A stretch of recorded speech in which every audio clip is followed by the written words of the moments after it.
What do you look at before thinking about putting money into an ICO?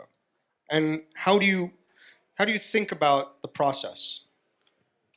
So I might be a little biased because I come from a pure technology background. The first and foremost thing I look for is a good GitHub, right? So And uh, for the folks in the audience who don't know what GitHub is, could you take a yeah, second to just yeah. explain that? So GitHub is where most open source projects or projects who are working on ICOs who want to raise money, if they have a open public GitHub page and a project, that's what you need to look at. See how active the team members are on actually working on the code that you're going to invest in, right? So that's, to me, that's the first flag that I look for. Is it green or red, right? How many developers do they have?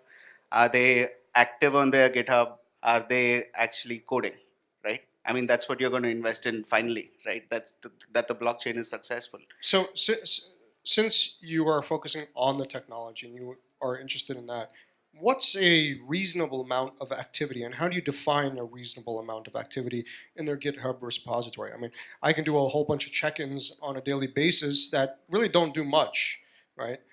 You want to look at how much the project is further along than it was on the previous check-in. So what are the metrics that you look at to determine, all right, these guys are actual active developers that are doing check-ins on a regular basis, and these are important in moving the product forward? So you'll have to basically look at that from the roadmap standpoint, right? So if they have a roadmap, let's say there's a wallet release, there's a particular milestone uh, that they've put in their roadmap. Now you got to make sure that the GitHub kind of reflects that. Yeah, you're right. When it comes to check-ins, most people would not know what changed, right? I mean, unless you get into the code, see the difference and all of that, right?